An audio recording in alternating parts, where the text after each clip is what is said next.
بامانجی یاستەنگرتن و توانەوەی ڕەوتی شۆڕژێری تورکیا بە گشتی و باکووری کوردستان بە تایبەتی لە 12 ئەیلولی ساڵی 1970 جەنەراڵە فاشیستەکانی دەوڵەتی تورک بە سەرۆکایەتی کەنان ئەفران کودەتایەکی سەربازیان ئەنجامدا و دەستیانگرت بەسەر دەسەڵاتدا.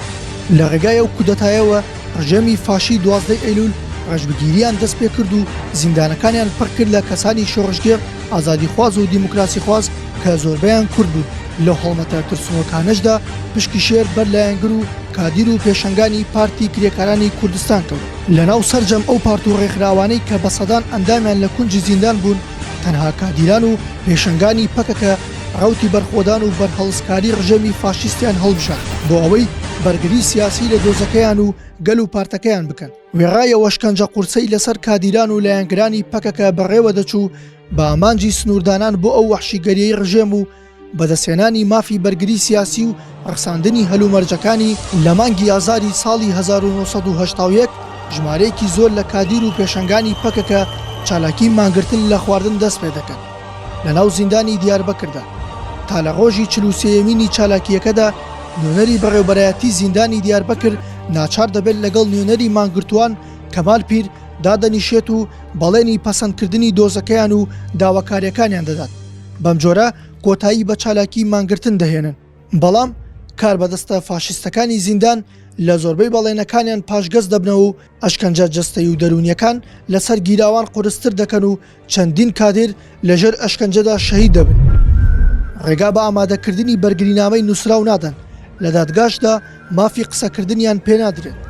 لەم کاتەدا کە تاریکی و چەپۆکی خنکێنەری فاشیزم تا دێت باڵ بەسەر زیندانەکەدا دەکێشێت و دەنگی بەرگری و خۆڕاگری لە کەسبووندایە، مەزلوم دۆغان یەکێک لە پێشەنگەکانی پەکەکە دەڵێت ئەو بەندیخانە و حوجدانە بۆچی وە گۆڕستان بێدەنگن، بۆ کەسێک نابێت بە ڕووناکی بۆ نەهێشتنی ئەم تاریکیە. من دەبم بە یەکەم ڕووناکی، چالاکیەک دەکەم ئاگرەکەم ئەم دەست و ئەو دەست بکات و لەکوێ ستەم و تاریکی هەبێت لەوێ ئاگرەکەم دادەگیرسێنم. مەزلوم دۆغان بڕیاری خۆی دەدات، دەیەوێت بە چالاکیەکەی خۆی ڕۆحی بەرخۆدانی زیندانی دیاربەکر لەگەڵ ڕۆحی بەرخۆدانی نەورۆز یەکان گیر بکەن. هەر بۆیە لە 21 سێی 1982دا کە دەکاتە ئێوارەی ڕۆژی نەورۆز کاو کات پیرۆزکردنی نەورۆز لە تورکیا قەدەغە کرابوو. سێدەن کەشخارتە دادەگیرسێنێت و لەسەر دیواری زیندانەکە دەنووسێت بەرخۆدان ژیانە، تەسلیم بوون مردنە. بە کەمەری پشتی خۆی هەڵدەواسێت و شەهید دەبێت. چالاکیەکەی مەزلوم دۆغان لە ناو زینداندا دەگدانەوەی فراوان بە دوای خۆیدا دەهێنێت. لەژێر کاریگەری ئەودا 4 هاوڕێی دیکەی بەناوەکانی فەرهاد قورتای، ئاشرەف ئانیک، مەحموود زەنگین و نەجیم ئونەر بڕیاری چالاکی فیدایی دەدەن و لە ناو خۆیاندا پێداویستی چالاکیەکەیان کۆ دەکەنەوە و لە شەوی 18 پێنجی 1982 وەکەوەی کە گۆڤەن بگێڕن دەستی یەک دەگرن و ئاگر لە جەستەی خۆیان بەردەدەن و هاوار دەکەن بەرخۆدان ژیانە، تەسلیم بوون مردنە. کاتێک هاوڕێیەکیان هەوڵ دەدات ئاو بە ئاگرەکەدا بکات و بگژێنێتەوە دەڵێن ئاو بە ئاگرەکەدا مەکەن، ئاگرەکە گوڕتر بکەن، ئەوەی ئەم ئاگرە بکوژێنێتەوە خیانەتکارە. دوا بەدوای ئەم زنجیرە چالاکیە گیانبازیە کادیران و پێشەنگانی پەکەکە بیر لە ئەنجامدانی چالاکیەکی فراوان و کاریگەر دەکەنەوە کە زۆرترین هاوڕێیان بتوانێت بەشداری تێدا بکات. لەم ڕۆنگەیەوە ڕۆژی 14 حوتی 1982 دانیشتنی دادگا وەک دەرفەتێک دەقۆزنەوە کە چالاکیەکەیانی تێدا ڕابگەێنن، چونکە زۆرترین هاوڕێیان لەو دۆزەدا ئامادە بوون. لەگەڵ دەستپێکردنی دانیشتنی دادگا محەممەد خەیری دوورموش بە پێداگریەکی زۆر مافی قسەکردن وەردەگرێت و دەڵێت لە دژی سیستەمی ئەشکەنجەی زیندان و نادادی و ستەم بژاردەی بەرخۆدان هەڵدەبژێرم و لەم ساتەوە دەست بە مانگرتن لە خواردن دەکەم تا مردن. بە دوایەویشدا هەریەک لە کەمالپیر و عاکیف یەڵماز و عەلی چیچەک لەناو هۆڵی دادگا و دواتریش چەند کادیری دیکە دێنە ڕێزی چالاکیەکەوە.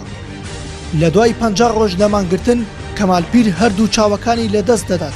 ئەو کات بەڕێوبەری زیندان بانگی دەکەن و بە مەبەستی پاشگەزکردنەوەی لە چالاکیەکەی پێی دەڵێن کەمال دەستبەرداری ئەم مانگرتنە بە سیر کە چاوەکانت لە دەست داوە، سبەی ئیفلیس دەبیت و دەمریت، هیچ شتێک شایانی ئەوە نییە ژیانی خۆتی بۆ دابنی.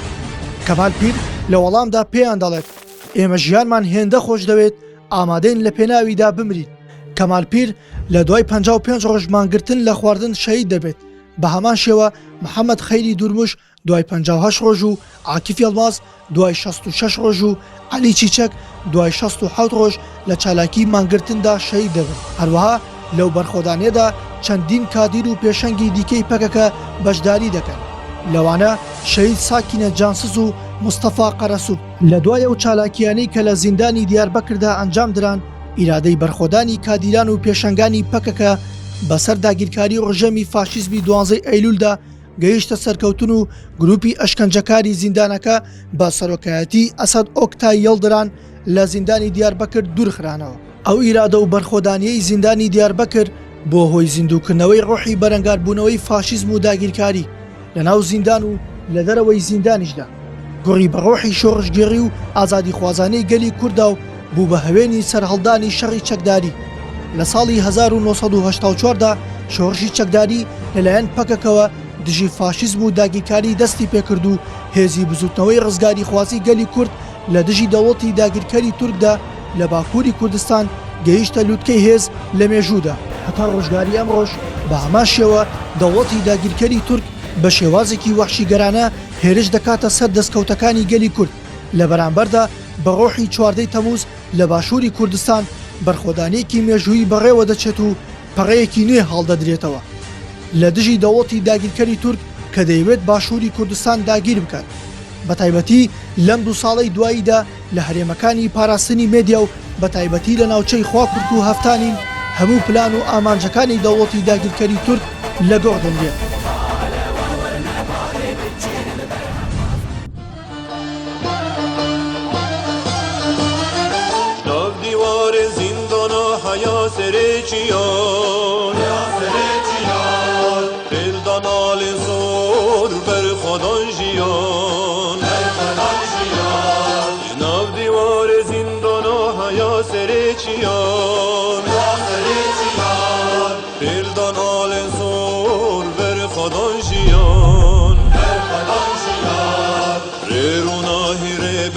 Doku